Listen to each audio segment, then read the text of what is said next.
ये बहुत ज़्यादा सवाल किया जाता है कि अगर नमाज़ों की सुन्नतें छोड़ दें तो क्या फिर हमें गुनाह मिलेगा। इसमें हम देख लेते हैं, हदीस बुखारी और मुस्लिम की हदीस है। हज़रत तलहा बिन उबैदुल्लाह रज़ी अल्लाह तआला अन्हु का बयान है कि नबी पाक सल्लल्लाहु अलैहि वसल्लम के पास एक शख्स आया। हम उसकी आवाज़ की गुनगुनाहट सुन रहे थे मगर ये ना समझते थे कि वो क्या कहता है। वो नज़दीक आ पहुंचा, तब मालूम हुआ कि वो इस्लाम के मुताल्लिक़ पूछ रहा है। रसूलुल्लाह सल्लल्लाहु अलैहि वसल्लम ने फरमाया, दिन रात में 5 नमाज़ें हैं। उसने कहा, इनके अलावा भी मुझ पर कोई और नमाज फ़र्ज़ है?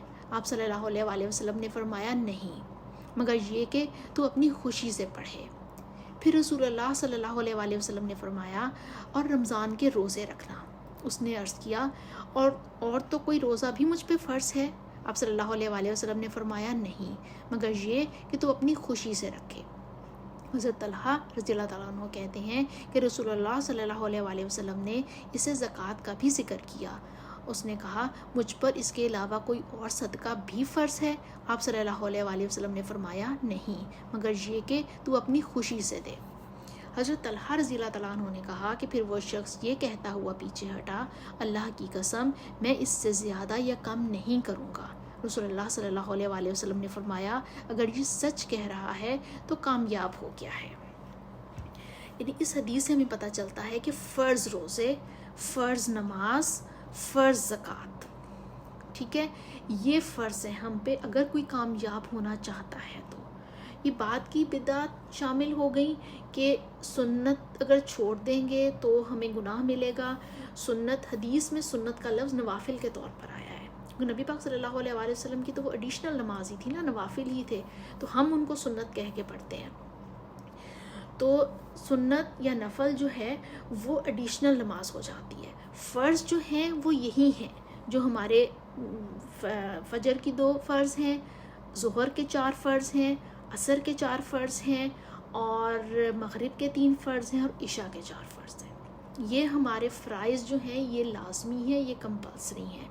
इसके अलावा कोई ऐसी चीज़ नहीं है। रमज़ान के रोज़े 30 जो हैं वो कंपल्सरी हैं, वो फ़र्ज़ हैं हम पर, ठीक है। उसके अलावा कोई अयाम बेस के रोज़े रख ले, कोई जो है वो मंडे या थर्सडे का रोज़ा रख ले, वो एडिशनल है। वो ज़िलहज्जा के रोज़े रख ले कोई, तो उसमें नहीं आ जाता। हमने फ़र्ज़ रोज़े जो हैं वो 30 रोज़े हैं। इसी तरह ज़कात जो है वो 2.5% ज़कात देनी है। उसके अलावा सदक़ात जितने मर्ज़ी जो अपनी हैसियत के मुताबिक दे ले, वो उसके अपने पर होता है, उसमें कोई फ़राइज़ में नहीं आ जाता। इसकी बात को समझने के लिए हमें ये बहुत है, फ़र्ज़ तो हमने लाजमी पढ़ने हैं। जैसे हम देख लें कि फ़ॉर एग्ज़ाम्पल जैसे हमारा क्वेश्चन पेपर आता है, हम दुनिया की ज़िंदगी का कोई भी इम्तिहान दे रहे होते हैं, क्वेश्चन पेपर हमारे सामने आता है, तो फ़ॉर एग्ज़ाम्पल हमारा 100 मार्क्स का क्वेश्चन पेपर हमारे सामने आया है, और उसमें कहा गया है कि फ़र्स्ट क्वेश्चन जो है वो थोड़ा सा लंबा है और कंपल्सरी क्वेश्चन है। अब पहला क्वेश्चन उसके 30 नंबर है, पहला क्वेश्चन जो है वो कंपल्सरी है और उसके 30 नंबर है, और दूसरे बाकी क्वेश्चन जो हैं वो 70 मार्क्स जो हैं वो बाकी के क्वेश्चंस में हैं। अब पहले क्वेश्चन जो कंपल्सरी है उसमें हमारी नमाज, रोज़ा, ज़कात, हज, जब ये हदीस बयान की थी नबी पाक सल्लल्लाहु अलैहि वसल्लम ने, उस वक्त तो हज फ़र्ज़ नहीं हुआ था। तौहीद सबसे पहले, तौहीद अल्लाह के सिवा कोई इबादत के लायक नहीं है, शिर्क नहीं करना, ठीक है, शिर्क नहीं करना। नमाज, 5 नमाज़ें फ़र्ज़ नमाज पढ़नी है, फ़र्ज़ रोज़े रखने हैं, और फ़र्ज़ ज़कात देनी है 2.5%। बस ये कंपल्सरी क्वेश्चन है। अब इसकी बजाय अगर हम फ़र्ज़ नमाज छोड़कर हम जो हैं वो फ़ॉर एग्ज़ाम्पल हम नवाफिल बहुत ज़्यादा पढ़ रहे होंगे, तो वो जो कंपल्सरी क्वेश्चन है उसके 30 नंबर जो हैं वो कंपनसेट नहीं होंगे। वो 30 नंबर अगर आपने 5 नमाज़ें छोड़ दी हैं तो वो नंबर ख़त्म हो जाएंगे हमारे। रमज़ान के रोज़े अगर हमसे छूट गए हैं तो वो क्वेश्चन हमारा 30 नंबर हमें पूरे नहीं मिलेंगे। वो कंपल्सरी क्वेश्चन है और उसमें 30 के 30 नंबर लेने हम पे लाजमी है। वो छोड़ेंगे तो हमें गुनाह होगा। हम 30 से कम नहीं अपना क्वेश्चंस वो उसमें नंबर ले सकते। जैसे होता है ना, मल्टीपल चॉइस क्वेश्चंस होते हैं कि पूरे के पूरे टिक टिक टिक दिन में 5 नमाज़ें पढ़ी, 5 नंबर पूरे, ठीक है। रमज़ान के 30 रोज़े रखे, 30 नंबर पूरे। वो ये सारा टिक टिक करते जाए, 30 नंबर उसके हमें पूरे उस क्वेश्चन में हमें पूरे नंबर लेने हैं। उसमें 1 नंबर भी कम होगा तो हमारे फ़र्ज़ में हमारी अदायगी पूरी नहीं होगी। 2.5% हमें पूरी देनी है, हमें पूरी नहीं होगी। उसके बाद बाकी जो 70 नंबर हमने पूरे करने हैं, वो हम जो नफली इबादत है, हम तहज्जुद पढ़ें, हम चाश्त पढ़ें, हम इशराक पढ़ें, हम सोमवार और जुमेरात का रोज़ा रखें, मंडे और थर्सडे का रोज़ा हम रखें, हम जो हैं वो ज़ुल्हिज्जा के रोज़े रखें, हम वैसे भी रोज़े रख सकते हैं। उसके अलावा ये है कि ज़कात में हम सदक़ात जितना मर्ज़ी दे दें हम दें, उसमें कोई भी नहीं है। बाकी हम दूसरों से अच्छे अखलाक के साथ पेश आएँ, अखलाकियात का, मुआमलात का टेस्ट होगा। और बड़ी मज़े की बात यह है कि ये ओपन बुक टेस्ट होते हैं, ओपन बुक। अल्लाह ने इतना हम पे, अल्लाह मेहरबान है। दुनिया का कोई टेस्ट अब निकाल के देख लें, कोई टेस्ट नहीं ऐसे होता दुनिया के किसी, आप कोई डिग्री लेना चाहें, आपको कोई टेस्ट नहीं होता कि जी ओपन बुक टेस्ट है। आपका जो सिलेबस बताया गया आपको, वो आप बुक खोल ले और करते जाएं। देखिए अल्लाह इतना मेहरबान है कि अल्लाह ने कहा कि आपका ओपन बुक टेस्ट है, ज़िंदगी आपका एक इम्तिहान है और ओपन बुक है। और बुक कुरान मजीद, अल्लाह ने कहा खोलो उसको, खोलो, उसमें से जब दिल करता है, आपको मामलात की समझ नहीं आ रही, कहीं पे कहीं फंस गए हो, निकालो, खोलो, हर चीज़ का हल कुरान में मौजूद है। कहीं अखलाकियात का पता नहीं चल रहा कि आपको कैसे, कहाँ, कब, किस तरीके से बात करनी है, कुरान खोलें, आप देखें आपको कैसे बात करनी है। अपने मिजाज में कहीं ऊंच नीच महसूस हो रही है, कुरान खोलें, देखें सदक़ात कैसे देने हैं, नवाफिल कैसे पढ़ने हैं, हमने बाकी सारे काम किस तरीके से करने हैं। ओपन बुक टेस्ट है आपका। कहीं भी नहीं कहा गया कि अपनी बुक बंद कर लें, कुरान नहीं खोलना और आप जब ज़िंदगी गुजारते चले जाएं, जो आजकल हमारा तरीका हुआ है कि बस कुरान ना खोलो, अपनी फ़हम से ज़िंदगी गुजारते चले जाओ। कि हम भी तो समझदार हैं, हमें भी तो पता है भी कुरान के मामले में हमें कुछ नहीं पता। तो हमने पहले 30 नंबर जो कंपल्सरी हैं, फ़राइज़ के हैं, वो हमने पूरे करने हैं। हमने नमाज सबसे पहले शिरक नहीं करना। अब इसमें भी एक चीज़ बहुत अहम आ जाती है, 30 नंबर पूरे के पूरे लेने हैं। अब हमारी कोशिश तो हमने सिर्फ टिक नहीं कर देना कि 5 नमाज़ें पढ़ ली बस जी। कैसे पढ़नी है जी? 5 नमाज़ें पढ़नी नहीं है, 5 नमाज़ें कायम करनी है। नमाज़ों का कायम करना, नमाज़ों का क़याम कहा गया है। किस तरीके से क़याम कहा गया नमाज़ों का? कि नमाज़ जो हमने पढ़नी है कि हमारा पूरे खुशू व खुजू के साथ हम नमाज़ पढ़ें। वो एक लतीफ़ा है ना, कि लतीफ़ा है या कोई किसी की बात है वल्लाहु आलम, कि वो एक शख्स जमात के साथ नमाज़ पढ़ रहा होता है, तो वो जब नमाज़ ख़त्म होती है तो वो नमाज़ के बाद इमाम मस्जिद को कहता है, इमाम साहब को कहता है कि जी आपने 3 रकातें पढ़ाई हैं आज। तो वो कहते हैं कैसे, मैंने तो 4 पढ़ाई हैं। कहता नहीं आपने 3 रकात पढ़ाई हैं, एक रकात आपने मिस कर दी है, भूल गए आप। कहते तुम कैसे इतनी यकीन के साथ कह सकते हो कि आपने 3 रकातें पढ़ाई हैं? कहता है कि जनाब मेरी ना 4 दुकानें हैं और मैं हर रकात में ना एक दुकान का हिसाब करता हूँ। तो आज मेरी 3 दुकानों का हिसाब हुआ है, चौथी दुकान मेरी रह गई है, इसका मतलब है आपने चौथी रकात ही नहीं पढ़ाई। तो ये अल्लाह माफ़ फरमाए, हमारी नमाज़ों का कुछ इसी तरह का ही हाल है। हमने अपनी पूरी दुनिया की, पूरी दिन की जो प्लानिंग करनी होती है ना, वो ले दे के हमने नमाज नहीं करनी होती है। उस वक्त क्या हुआ, इसने क्यों, कब क्या कह दिया, क्या करना है, अब नेक्स्ट हमने क्या करना है, क्या प्लानिंग है, क्या खाना है, क्या पकाना है, क्या करना है बच्चे को, सारी हमारी जो नमाज की जो दिन की प्लानिंग होती है ना, वो नमाज में होती है। कोई चीज़ गुमी हुई है वो भी नमाज में याद आ रही होती है कि यहाँ चेक कर लेते हैं, यहाँ पड़ी होगी। तो नमाज़ें भी पूरी, हमारी नमाज़ें अच्छी होनी चाहिए कि हम नमाज को उस तरीके से कर सकें, नमाज को पूरे हमें उसके नंबर मिल सकें। रोज़ा इसी तरीके से है, रमज़ान के 30 रोज़े फ़र्ज़ हैं। जिसका रोज़ा छूट जाएगा वो बाद में वो गिनती पूरी करेगा। कुरान में कह दिया याम मादूदात, गिनती के चंद दिन हैं, वो चंद दिन पूरे करने हमारे लिए फ़र्ज़ हैं, बाद में उनका शुमार पूरा कर लो, कुरान में कह दिया। अब कुरान में बाद में अगर आपके 4 रोज़े छूट गए हैं, 5 छूट गए हैं, 2 छूट गए हैं, आपने बाद में वो रोज़े रखने, गिनती पूरी करनी फ़र्ज़ है। अब रोज़ा रखने में भी आ जाता है कि रोज़ा सिर्फ भूख और प्यास का ख़त्म करना नहीं है कि भूख नहीं है, खाया पिया नहीं, खाने पीने का रोज़ा रख लिया बस रोज़ा हो गया। आपने चुगली नहीं करनी, आपने गीबत नहीं करनी, आपने झूठ नहीं बोलना, आपने किसी का दिल नहीं दुखाना, आपने सब्र से काम लेना है, आपने हर मामले में सब्र करना है। किसी को अगर आपका किसी ने दिल दुखा दिया है तो मुआफ़ भी कर देना है। आपने इस तरह की छोटी छोटी चीज़ों का हर ख्याल रखते हुए हर चीज़ का रोज़ा रखना है, ताकि आपको पूरी फ़हम मिले कि किस मकसद के लिए रोज़े का कहा गया है। ठीक है।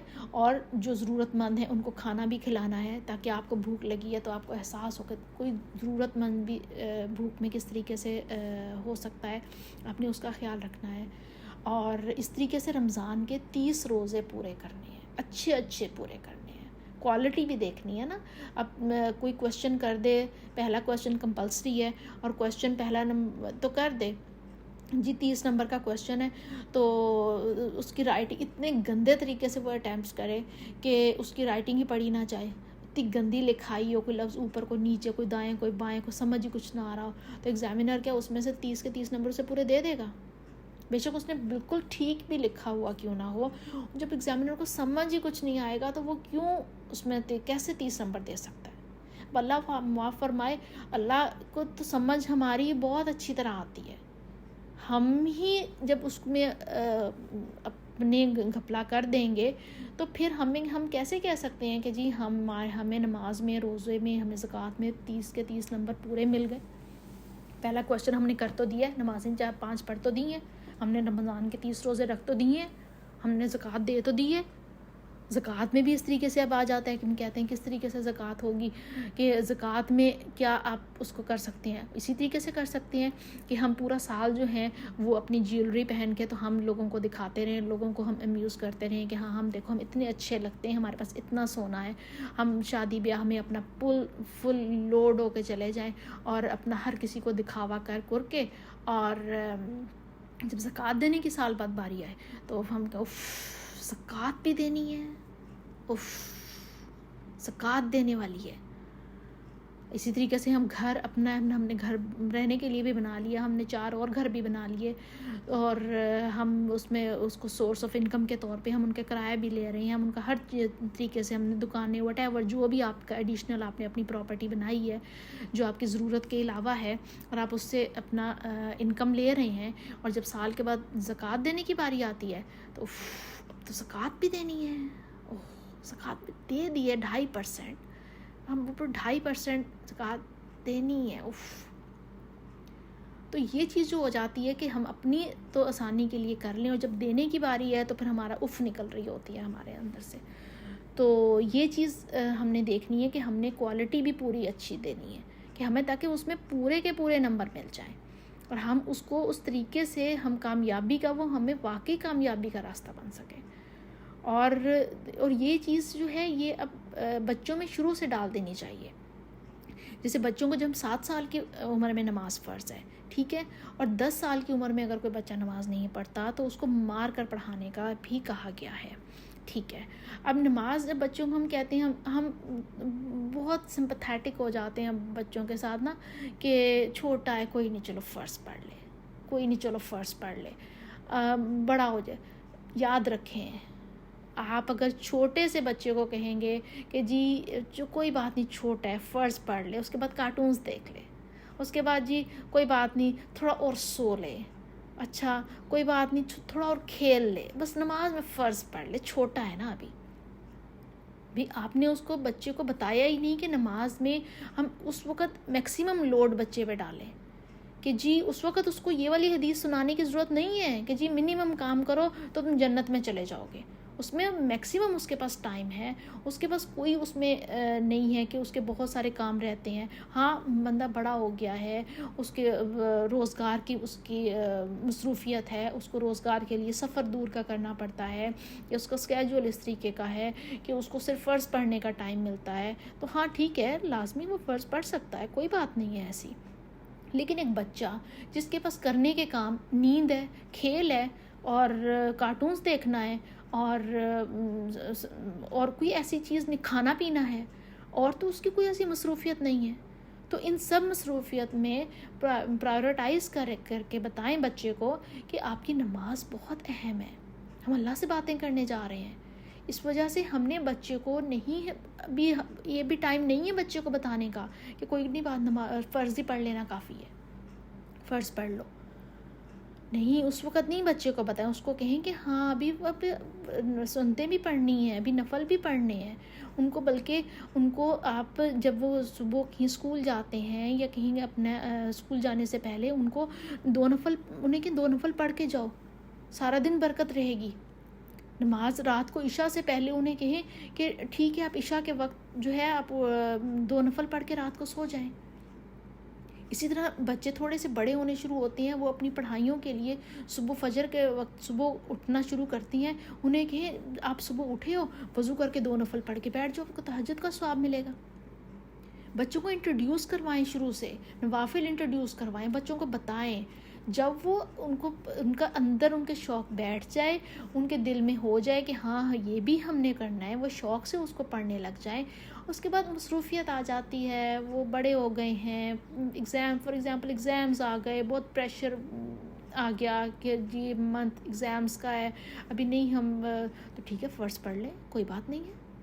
कोई ऐसी बात हो गई है, अब बरसरे रोज़गार हैं, नई नई जॉब शुरू हुई है, बहुत ज़्यादा प्रेशर है, ठीक है फ़र्ज़ पढ़ लें, कोई ऐसी बात नहीं है। लेकिन छोटे बच्चे को ये कह देना कि जी छोटा है अभी तो नहीं, अगर आपने इतना छोटा रखना है तो फिर वो छोटा ही रहेगा सारी उम्र, फिर वो आगे एडिशनल नहीं हो सकेगा। इसी तरह बहुत सारी माएँ कुछ इस तरीके से भी कह देती हैं कि जी कोई बात नहीं, छोटा है, वज़ू नहीं भी किया तो खैर है। उसको बताएं क्यों ना वज़ू करे तो खैर है, वज़ू करवाएं, उसको ख़ुद पास खड़े होकर वज़ू करवाएं, ख़ुद करें। जब बहुत छोटा 7 साल का बच्चा नहीं वज़ू कर सकता, आप ख़ुद करवाएं, दिन में 5 दफ़ा उसे वज़ू करवाएं। उसकी इतनी इनबिल्ट हैबिट हो जाए कि उसे पता हो कि वज़ू के बगैर नमाज नहीं होगी। अगर यही चीज़ आप उसको बड़े होकर समझाएंगे तो फिर वो नहीं समझेगा। ये छोटी उम्र के करने के काम है। छोटी उम्र में आपको बताना है कि आपको कहाँ पे क्या चीज़ प्रायोरिटाइज़ करनी है, कहाँ पे किस बच्चे को क्या बताना है, और फिर जब बड़ा हो जाता है तो फिर तो अपनी मसरूफ़ियत के हिसाब से वो अकोमोडेट कर ही लेता है। लेकिन बात जहाँ से शुरू हुई थी वो यही कि जब आपकी ज़िंदगी की मसरूफ़ियत बढ़ जाएं, कभी ऐसा फ़ेज़ आ जाए ज़िंदगी में कि आप बहुत मसरूफ़ हैं, बहुत थके हुए हैं, फ़र्ज़ भी पढ़ लेंगे, तो सुनते छोड़ने का कोई गुनाह नहीं होगा। आप फ़र्ज़ पढ़ें, एटलीस्ट फ़र्ज़ पढ़ें, एटलीस्ट फ़र्ज़ पढ़ लें, ताकि आप कम से कम पासिंग मार्क्स लेकर अब कामयाब हो सकें। लेकिन वो जो फ़र्ज़ पढ़ें फिर उनको पूरे खुशू व खुज़ू के साथ पढ़ें।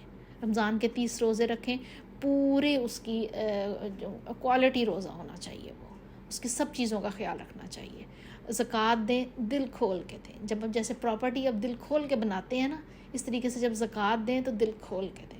दिल खोल के मीन्स के खुशी से दें। आप एडिशनल बाकी 70 नंबर पूरे करने के लिए आपने सदक़ात जितने मर्ज़ी दें, आप जो है वो नवाफिल जितने मर्ज़ी पढ़ें, नफली रोज़े जितने मर्ज़ी रखें, और वो आपको उसका अजर, वो कुरान में बता दिया अल्लाह ताला ने कि मैं हर का उसका अजर अल्लाह ताला के पास है, अल्लाह ताला उसका अजर बढ़ाता चला जाता है। तो मेरा ख़्याल है, उम्मीद है इस सब सवालों का जवाब मिल गया होगा।